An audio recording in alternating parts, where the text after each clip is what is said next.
سامعین کرام، آپ اس وقت آئینہ کمالات اسلام روحانی خزائن جلد نمبر 5 صفحہ نمبر 359 سماعت فرما رہے ہیں۔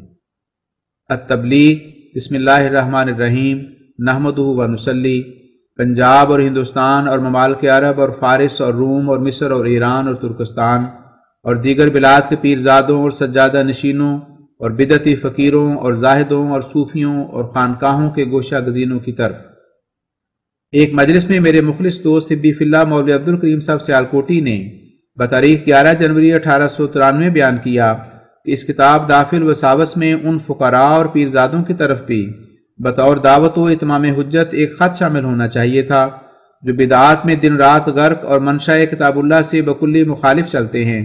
اور نیز اس سلسلے سے جس کو خدا تعالیٰ نے اپنے ہاتھ سے قائم کیا ہے بے خبر ہیں۔ چنانچہ مجھے یہ اصلاح مولوی صاحب موصوف کی بہت پسند آئی، اور اگرچہ میں پہلے بھی کچھ ذکر فقرائے زمانہ حال بضمن ذکر علماء ہندوستان و پنجاب اس کتاب میں لکھ آیا ہوں، لیکن میں نے با اتفاق رائے دوست ممدوح کے یہی قرین مسئلہ سمجھا کہ ایک مستقل خط ایسے فقراء کی طرف لکھا جائے جو شرع اور دین متین سے دور جا پڑے ہیں، اور میرا ارادہ تھا کہ یہ خط اردو میں لکھوں، لیکن رات کو بعض اشارات الہامی سے ایسا معلوم ہوا کہ یہ خط عربی میں لکھنا چاہیے، اور یہ بھی الہام ہوا کہ ان لوگوں پر اثر بہت کم پڑے گا، ہاں اتمام حجت ہوگا، اور شاید عربی میں خط لکھنے کی یہ مصلحت ہو کہ جو لوگ فقر اور تصوف کا دعویٰ رکھتے ہیں اور بباعث شدت حجب غفلت اور عدم تعلقات محبت دین کے انہوں نے قرآن خوانی اور عربی دانی کی طرف توجہ ہی نہیں کی، وہ اپنے دعویٰ میں کاذب ہیں اور خطاب کے لائق نہیں، کیونکہ اگر ان کو اللہ جل شانہ اور رسول صلی اللہ علیہ وسلم کی محبت ہوتی تو وہ ضرور جد و جہد سے وہ زبان حاصل کرتے جس میں خدا تعالیٰ کا پیارا اور پرحکمت کلام نازل ہوا ہے، اور اگر خدا تعالیٰ کی ان پر رحمت سے نظر ہوتی تو ضرور ان کو اپنا پاک کلام سمجھانے کے لیے توفیق عطا کرتا، اور اگر ان کو قرآن کریم سے سچا تعشق ہوتا تو وہ سجادہ نشینی کی خانقاہوں کو آگ لگاتے اور بیعت کرنے والوں سے بہزار دل بیزار ہو جاتے، اور سب سے اول علم قرآن کریم حاصل کرتے اور وہ زبان سیکھتے جس میں قرآن کریم نازل ہوا ہے۔ سو ان کے ناقص الدین اور منافق ہونے کے لیے یہ کافی دلیل ہے کہ انہوں نے قرآن کریم کی وہ قدر نہیں کی جو کرنی چاہیے تھی، اور اس سے وہ محبت نہیں لگائی جو لگانی چاہیے تھی، بس ان کا کوٹ ظاہر ہو گیا۔ دیکھنا چاہیے کہ بہت سے انگریز پادری ایسے ہیں جنہوں نے مخالفت کے جوش سے 50 برس کے ہو کر عربی زبان کو سیکھا ہے اور قرآن کریم کے معنی پر اطلاع پائی ہے۔ پھر جس شخص کو قرآن کریم کی محبت کا دعویٰ ہے بلکہ اپنے تئیں پیر اور شیخ کہلواتا ہے، اس میں اگر محبوں کے آثار نہ پائے جائیں اور بکلی قرآن کریم کے معانی اور حقائق سے بے نصیب ہو تو یہی ایک دلیل اس بات پر کافی ہے کہ وہ اپنے دعویٰ فقر میں مکار ہے۔ ہر یک عاشق صادق اپنے معشوق کی زبان کو سیکھ لینے کا شوق رکھتا ہے، پھر جس شخص کو محبت الہی کا دعویٰ ہے لیکن کلام الہی کے جاننے سے لاپرواہی ہے وہ ہرگز محب صادق نہیں ہے، یا یوں کہو کہ اس کی حالت دو شک سے خالی نہیں، یا تو اس نے عمدن قرآن کریم کے معنی جاننے اور قرآنی زبان سیکھنے سے اعراض کیا ہے، تو اس شک کا حال تو ابھی میں بیان کر چکا ہوں، یہ سرد مہری اہل اللہ کے مناسب حال نہیں۔ اہل اللہ کو قرآن سے بہت عشق ہوتا ہے اور عاشق کو اپنے معشوق سے ہرگز صبر نہیں ہوتا، اور ببرکت عاشق کامل قرآنی زبان کا جاننا ان پر آسان ہو جاتا ہے، اور جو تحصیل علم کی راہیں دوسروں پر شاق ہوتی ہیں وہ ان پر آسان ہو جاتی ہیں، اور چونکہ سرد مہری ایک شعبہ نفاق کا ہے اس لیے یہ منافقانہ خصلت اور کسل اور سستی ان سے صادر نہیں ہو سکتی، کیونکہ قرآن کریم تو ان کی جان ہوتا ہے، پھر کیوں کر وہ اپنی جان سے الگ ہو سکتے ہیں؟ اور در حقیقت جو شخص اہل اللہ کے پیرایا میں ہو کر نہ قرآن کریم کے معنی سمجھتا ہے اور نہ اس کے حقائق و معارف سے خبر رکھتا ہے وہ محب القرآن نہیں بلکہ مسخرہ شیطان ہے۔ اگر عنایت عدلی اس کی رفیق ہوتی تو اس دولت عظمیٰ سے اس کو محروم نہ رکھتی، بس مخذول اور مردود کے لیے اس سے بڑھ کر اور کوئی علامت نہیں کہ اس کو دنیا میں آ کر اور مسلمان کہلا کر اس قدر بھی نصیب نہ ہو کہ قرآن کریم کے معانی اور علوم ضروریہ اور معارف اعجازی سے بکلی بے خبر ہو۔ اور دوسرا شک یہ ہے کہ ایسا شخص نہایت غبی اور بلید اور بہائم اور حیوانات کے قریب قریب ہو جس کو انسانی قوا اور حافظہ اور متفکرہ سے نہایت کم حصہ ملا ہو، اس لیے وہ قرآنی زبان کے جاننے پر قدرت نہ رکھتا ہو، سو ایسا شخص بھی ولایت اور قرب الہی کے معزز درجہ سے شرف یاب نہیں ہو سکتا، اور ایسے شخص کو ولی جاننے والے بھی وحشیوں اور گدھوں سے کچھ کم نہیں ہوتے، کیونکہ وہ بباعث نہایت درجہ کے ہمک کے اس درجے تک نہیں پہنچتے کہ جس شخص کو وہ نعمت عطا نہیں ہوئی جو مدار ایمان ہے، پھر دوسری نعمتوں سے وہ کب بہرہ یاب ہو سکتا ہے؟ اور اگر دوسری کرامت اس سے ظاہر بھی ہو تو وہ استدراج ہے نہ کرامت، اور ایسا اندھیر تو کسی طور سے نہیں ہو سکتا کہ ولایت کا مدعی انسانی قوا کے معمولی درجے سے بھی گرا ہوا ہو، کیونکہ عادت اللہ اسی طرح پر جاری ہے کہ جن کو اپنے انعامات قرب سے مشرف کرتا ہے وہ لوگ انسانی کمالات سے بھی ایک وافر حصہ رکھتے ہیں۔ سو یہی حکمت معلوم ہوتی ہے کہ اس جگہ خدا تعالیٰ نے عربی خط کی طرف اشارہ فرمایا، کیونکہ اس کی نظر میں کل ایسے اشخاص جو تقاعد اور تغافل کی راہ سے یا بلادت کی وجہ سے قرآنی زبان اور معانی قرآن سے محروم ہیں، اس لائق ہی نہیں ہیں کہ ان کو باعزت انسان سمجھ کر ان سے خطاب کیا جائے، بلکہ انہوں نے اپنی اس دائمی غفلت اور جہالت پسندی سے مہر لگا دی ہے کہ ان کو قرآن کریم سے کچھ تعلق محبت نہیں، اور وہ در حقیقت اسلام کی راہ پر قدم نہیں مارتے بلکہ اور راہوں میں بھٹک رہے ہیں، اور اگر بفرض محال کسی قسم کا ان کو ذوق بھی حاصل ہے تو ان کی روح اقرار نہیں کر سکتی کہ وہ قرآن کریم کے ذریعہ ہے، کیونکہ قرآن کریم سے تو ان کو کچھ تعلق ہی نہیں اور نہ اس کی کچھ مزاولت ہے، اور نہ ان کی روح یہ اقرار کر سکتی ہے کہ رسول اللہ صلی اللہ علیہ وسلم کی کامل محبت سے انہوں نے کوئی مرتبہ طے کیا ہے، کیونکہ انہوں نے قرآن کریم سے ہی کامل محبت نہیں کی، پھر رسول اللہ صلی اللہ علیہ وسلم سے کس طرح کامل محبت کر سکتے تھے؟ کیونکہ رسول کریم صلی اللہ علیہ وسلم کی قدر بذریعہ قرآن کریم کے کھلتی ہے۔ جس نے قرآن کریم کو نہیں دیکھا اس نے رسول کریم کا کیا دیکھا؟ غرض وہ ان وجوہ سے لائق محبت نہیں تھے، اور ان کی حالت نفاق بکلی ظاہر تھی، اس لیے ان کی طرف تبلیغی خط لکھنا غیر ضروری سمجھا گیا۔ اور تعجب کہ ایسے لوگوں کے معتقدین کبھی یہ خیال نہیں کرتے کہ اول فضیلت اور کمال کسی ولی کا یہ ہے کہ علم قرآن اس کو عطا کیا جائے، کیونکہ وہی تو ہم مسلمان لوگوں کا مقتدا و پیشوا و ہادی و رہنما ہے۔ اگر اسی سے بے خبری ہوئی تو پھر قدم قدم پر ہلاکت اور موت موجود ہے، جس پر خدا تعالیٰ نے یہ مہربانی نہ کی جو اپنے پاک کلام کا علم اس کو عطا کرتا اور اس کے حقائق سے اطلاع دیتا اور اس کے معارف پر مطلع فرماتا۔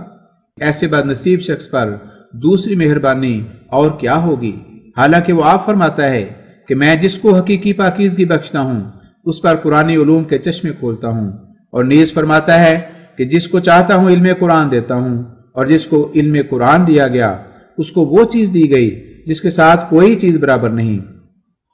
میں یقین رکھتا ہوں کہ ہمارے اس بیان سے ہر یک سچا مسلمان اتفاق کرے گا بجوز ایسے شخص کے کہ کوئی پوشیدہ بت آستین میں رکھتا ہے اور قرآن کریم کی سچی محبت اور سچی دلدادگی سے بے نصیب اور محروم ہے۔